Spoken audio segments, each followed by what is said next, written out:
안녕하세요. 세종연구소 중국연구센터장을 맡고 있는 이성현입니다.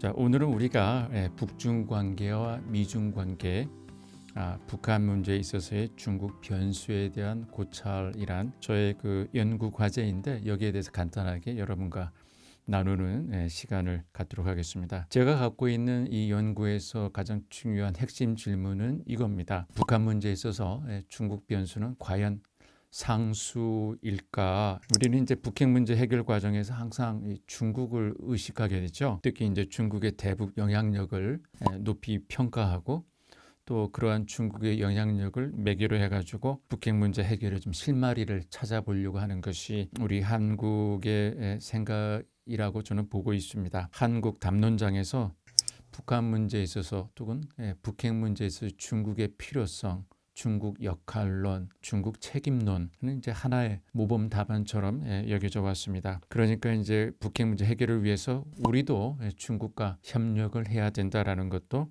상식으로 여겨져 왔습니다. 우리가 역사를 보면은 이제 한국 전쟁, 또 그때에도 이제 중국의 북한에 대한 영향력은 굉장히 중요했었고, 또 한반도에 대한 어떤 중국의 지정학적 지분 이런 것도 많이 토론이 되어 왔습니다. 하지만 우리가 상상력을 발휘해가지고 중국 없이 북핵 문제를 해결하는 것은 정말 불가능한 것일까라는 역설적인 질문을 학자적으로 한번 던져봅니다. 혹시 우리가 북핵 문제로 대표되는 북한 문제에 있어서 지나치게 중국 역할론이라는 이러한 사유에 우리가 예속되어 있지는 않을까라는 질문을 던져보는 것이죠. 이와 함께 또 자주 거론되는 제가 말씀드렸듯이 이제 중국 책임론, 중국 역할론과 마찬가지로 같은 맥락이라고 저는 생각하고 있습니다. 중국 책임론은 이제 중국의 북한에 대한 영향력이 지대하니까 중국이 북핵 문제 해결에 있어서 앞장서달라라는 그런 희망사항이 되겠죠. 그만큼 역시 중국의 대북 영향력이 크다는 것을 우리가 인정하고 또 그러한 전제로부터 시작합니다. 하지만 저는 좀 대안적인 답안을 좀 모색해 봅니다. 이 답안, 즉 북핵 문제에서 중국이 중요하니까 우리가 중국이 나서야 되고 우리는 중국과 협력해야 된다.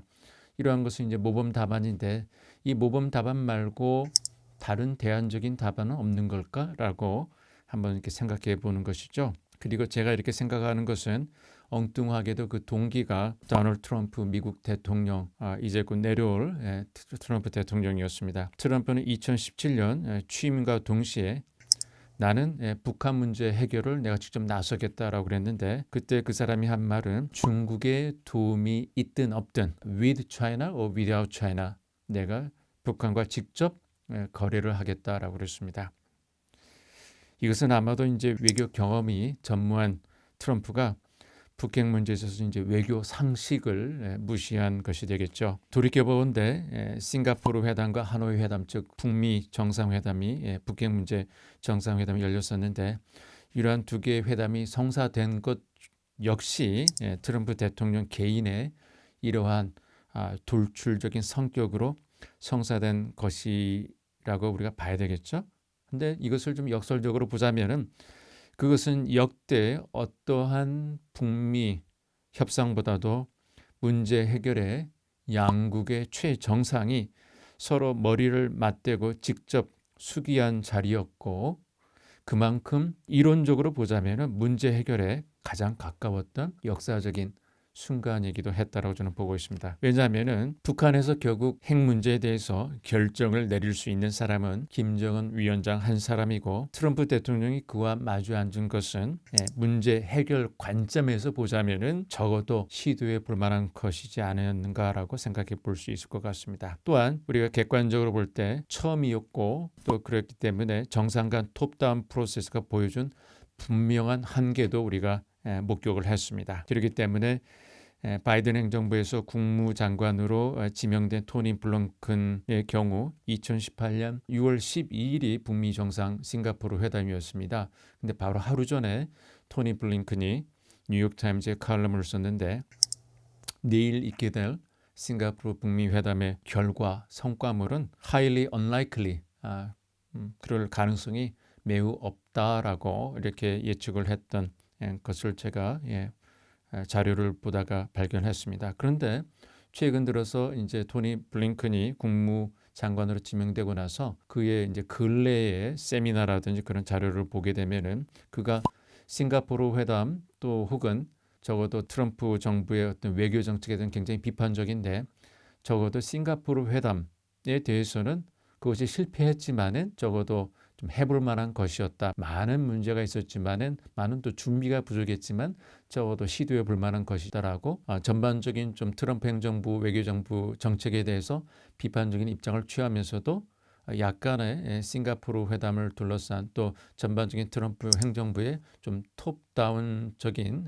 북미 정상회담 접근 방법에 대해서는 그것은 이전에 아무도 시도해보지 않았기 때문에 한번 시도해볼 만한 그 자체로서의 그런 것은 값어치는 있었다라고 부분적인 긍정적인 평가를 하는 것을 제가 보았습니다. 그렇다면은 우리가 이렇게 요번에 북미 정상회담, 싱가포르 회담 그리고 하노이 회담에서 우리가 지적을 했던 이러한 많은 점들을 보완해 가지고 또 북미 정상이 다시 앉고 또 그 과정에서 한국이 북핵 해법을 주도적으로 마련해 가지고 다시 한번 체계적인 준비를 거쳐 가지고 북미 정상회담 혹은 그와 유사한 어떤 중간 단계 워킹 레벨 협상을 거쳐서 또 한 번의 북미 정상회담은 역시 한번 시도해 볼 만한 것이고 북핵 문제 해결은 여전히 열려 있지 않는가라는 생각도 해볼 수 있을 것 같습니다. 우리가 제가 볼 때 중국의 역할에 대해서는 저는 우리가 이제 원하는 것이 제가 볼 때는 한반도의 평화와 안정 이것은 이제 현상 유지가 되겠죠. 그래서 제가 볼 때는 중국은 한반도 현상 유지에 대한 굉장히 도움이 된다고 저는 긍정적으로 평가하고 있습니다. 하지만 문제 해결, 즉 북핵 문제 해결에 있어서는 중국의 역할은 미국의 역할만큼은 되지는 않다고 저는 판단하고 있습니다. 왜냐하면 북한 스스로가 북핵 회담의 대상을 미국으로 보고 있고 궁극적으로는 미국이 협상에 응하느냐 응하지 않느냐 또한 협상에 응했을 때 북미 양국이 결국은 결과를 도출하게 되는 것이기 때문이라고 저는 보고 있습니다. 그렇다면 마지막으로 현재 우리가 보고 있는 이러한 북미 정상회담 혹은 북미 협상 교착 국면에서 우리가 관성적으로 과거의 중국 역할론, 북핵 문제에 있어서의 중국 역할론으로 회귀하기보다는 오히려 북미 비핵화 협상 과정에서 중국이 북한에 어떤 영향을 주었는지 그 역할을 내밀하게 한번 우리가 관찰하고 살펴봄으로써 오히려 저의 연구는 중국 역할의 한계를 지적해 보는 그러한 시도를 좀 해봤습니다. 그래서 오늘은 북중 관계와 미중 관계, 북한 문제에 있어서의 중국 변수에 대한 고찰이란 이런 주제로 여러분과 함께 간단히 나눠봤습니다. 구체적인 내용은 웹사이트에 게재되어 있는 저의 글을 참조하시면 되겠습니다. 고맙습니다.